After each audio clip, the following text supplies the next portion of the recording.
Hello and welcome to a very special episode of the movie review show on Blazeboy Gaming. I'm Rogan Hall. This video is actually the first movie review show. It's taken a little longer than I personally expected to get this off of the ground. Starting the 1st of February, I, and possibly some guests, will be reviewing all the latest films that come out the weekend, and then the video will be going up on Monday. Monday, the 1st of February, will be the first day for that. I hope you tune in.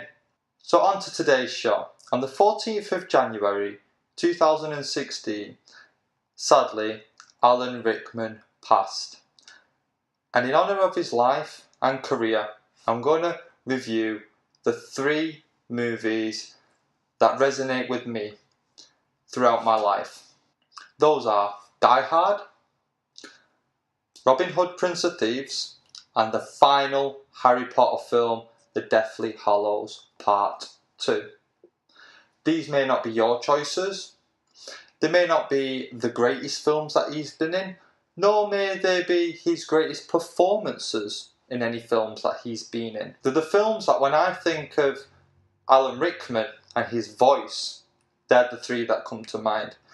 There's also an argument can be made for Galaxy Quest, although admittedly I couldn't find that movie up to film in this video, although the 3 that I have chosen do rank higher in my opinion, or at least did up until rewatching them.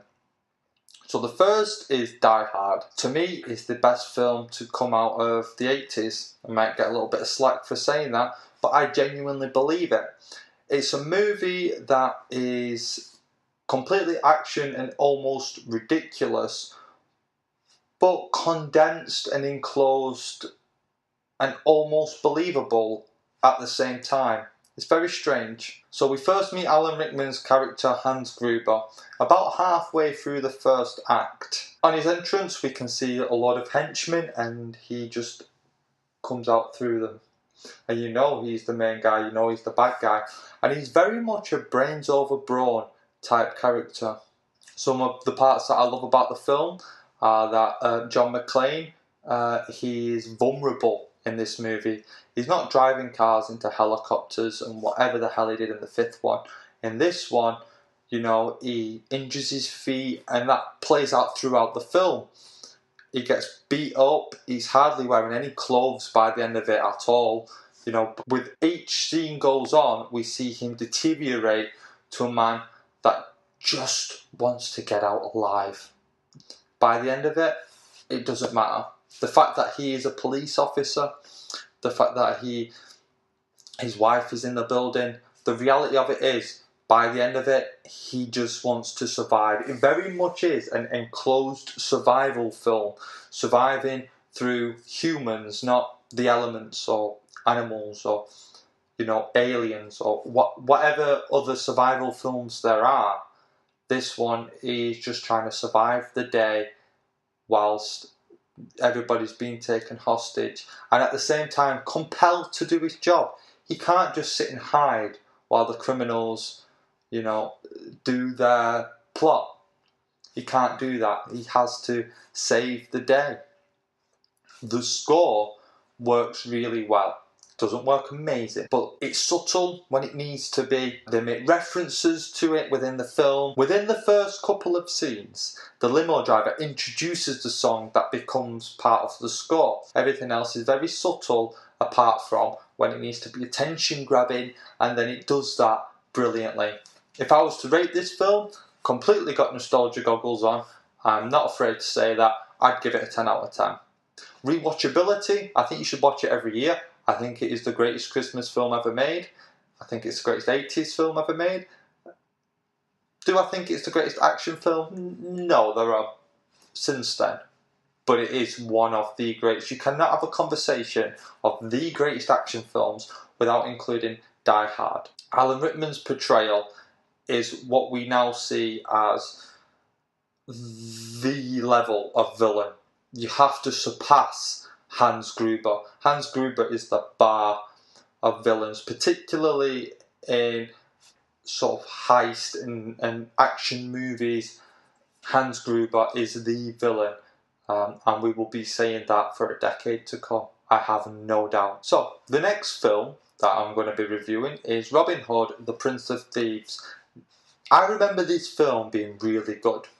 I saw it as a child, and now I've watched it as an adult and paid attention to it critically. I realised that I had some serious nostalgia goggles. The movie, the music, the fighting, the conversations, the relationship, they're all really, really cheesy. Even Alan Rickman is a pantomime villain.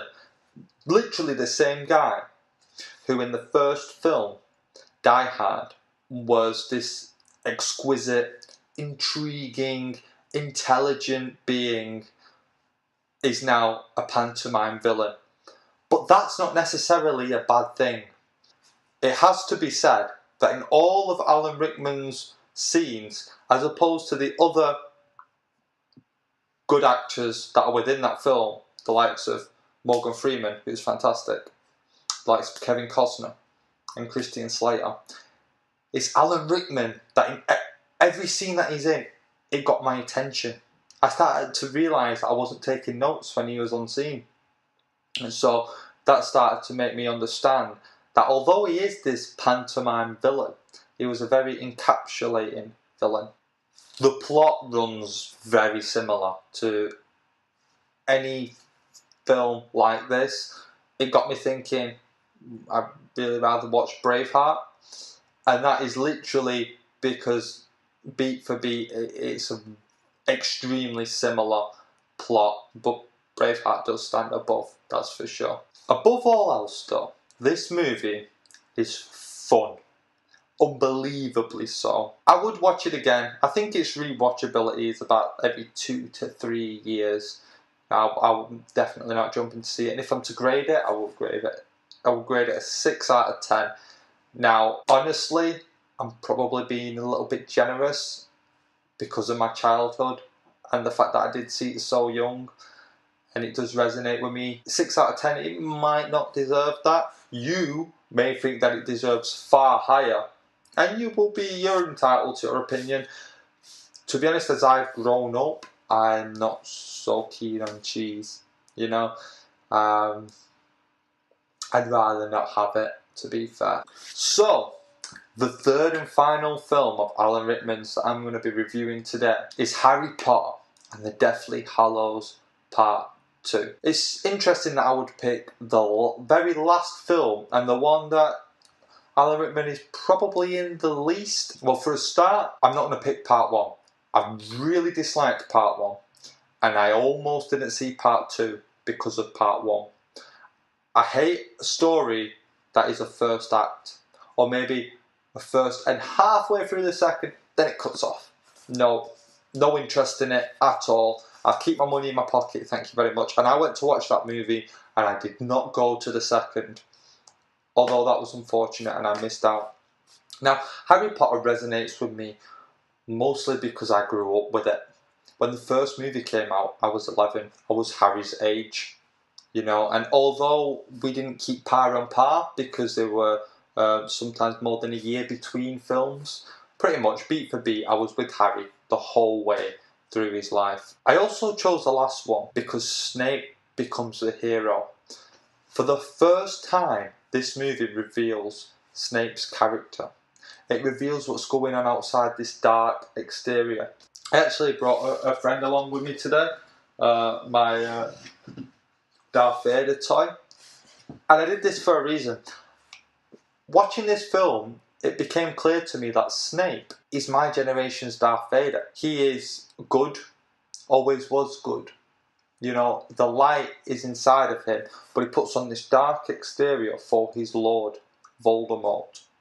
And we are led to believe that he's nothing but dark and evil. Whereas the reality of it is, he can't kill his son. Just as much as Snape can't kill Harry. Sorry for spoilers here. But there's a scene where Harry comes out of the crowd.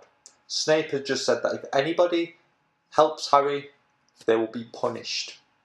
pretty much saying death is punishment. Yet Harry comes out. Snape could easily have Avada Kedavra, or whatever the curse is, and killed him straight there. But he couldn't. You can almost see the internal turmoil where Snape is almost saying to him, dude, what the hell are you doing here? You shouldn't be here. My job is to kill you, and I really can't do it. The movie plays like a cross between a heist and a war epic. Harry and his two amigos, Hermione and Ron, they're on the hunt for these Horcruxes. I'm not going to ruin the story in case you've not seen it, but if you haven't seen it, what planet are you on? This has been a huge film and one of the biggest franchises of all time, and I think if you haven't seen it now, you ain't going to see it, are you? Let's be honest. The beginning of the film follows part one as though it's one movie, and they're hunting these Horcruxes because that weakens the immortality of Lord Voldemort. So it really is, we've got to sneak into a couple of places. You have to cut it quick, you know, there's not much build up to the heist, but it very much is a heist movie. Right up until halfway through the second act, towards the third act, it genuinely becomes a war epic. The cinematography is shots panning the destruction of Hogwarts. There are a lot of close-ups of people fallen. You know, we see a lot of death. Harry's to blame. He's got to weigh that on himself. This is serious spoilers. Seriously, if you've not seen this, just skip about 30 seconds. Okay? When Harry dies, personally, I wanted him to stay dead. I would have much preferred Neville Longbottom to have done that final reach. And I know he kills the last Horcrux. And I've read the books and I knew this wasn't going to happen. But that's what I would have preferred. I hate it when you bring someone back from the dead. It ruins the weight of the death. Okay, spoilers over. I just needed to get that off my chest. The highlight of the movie for me is Snape. We begin to understand that he was the hero all along, even more so than Dumbledore. We find out that Dumbledore bred him so that Voldemort could kill him. That was always the plan from day one, and it was needed to be the plan in all fairness. Harry, yeah, I just realised that I told you no spoilers and almost gave a huge spoiler. I guess I did give a huge spoiler. Anyway, I've given it away now. He really is the hero of the story, even more so than Dumbledore. In fact, he literally saves the day by giving Harry his memory, his past. I've only just stumbled across that now in my mind as I'm talking to you, but yeah, Snape saves the day. I know someone else that saved the day. You probably really don't agree with me, and you're probably like me. If I'd heard a reviewer say, Snape's in, I'd have gone, F you, off, get off YouTube right now. But there are some similarities that you have to see in terms of the plot, so I'm really glad that I had the opportunity to watch Harry Potter again. I'd only seen it the once, and I was a big fan, and I got a lot of nostalgia from the book more than the film. Like I said, I was very upset the first time I saw the film because part one was terrible. In my opinion, it was an entire drop. The music played in all the Harry Potter films is magical. This one is up there with them all. I remember being an 11-year-old boy watching Harry Potter for the first time, and my eyes didn't blink for a full 90 minutes, however long that first film is. Wow, that had some childhood magic. I will grade that 8 out of 10. It's not a perfect movie, and I am a bit dumbed down by it because of what I've explained within the film, but it is a very, very good film and does end the franchise brilliantly. Rewatchability. If I'm going to rewatch it, and it's not going to be for a purpose or a reason, I'm going to rewatch it because I'm going to rewatch the franchise. So I'm going to say probably every 7 years, seeing as there's 7.5 films. So that's it. That is my reviews of my favourite 3 films from Alan Rickman. I hope you enjoyed it. I hope you leave a comment. If you liked it, please like the video. Please subscribe. We're an early channel and every subscriber is so important. But only subscribe if you like my opinions, of course. If you don't, you're going to be a hater, you're going to be a troll. Just leave me be, let me do my thing. Okay, so I hope you watch us from the 1st of February. Every week on a Monday, we'll be uploading a video of the latest releases in the cinema. Hopefully we'll get them all up Monday morning for you. It's Monday UK time. I'm, in the UK. I'm based in Sheffield. So if you're, in another country, you might see it on Tuesday. You might see it on Sunday night. Either way, thank you so much for watching right now. I really hope you stay tuned. We've got some great things coming. I've got a lot of plans for how to extend and expand this channel, and hopefully we will see it grow and blossom into something great. So again, thanks for watching. This has been great. I've really enjoyed myself. Watched 3 movies, 2 which were great. 1 being Harry Potter, that I now have a much higher appreciation for. And Robin Hood, which just dropped so low in my estimation. I swear I would have given it an 8, I'd give it a 6. Okay, so yeah, thanks for watching. You've been awesome. I hope I've been awesome. If not, at least my t-shirt has been. Darth Vader's been awesome. You can't not be. Catch you soon.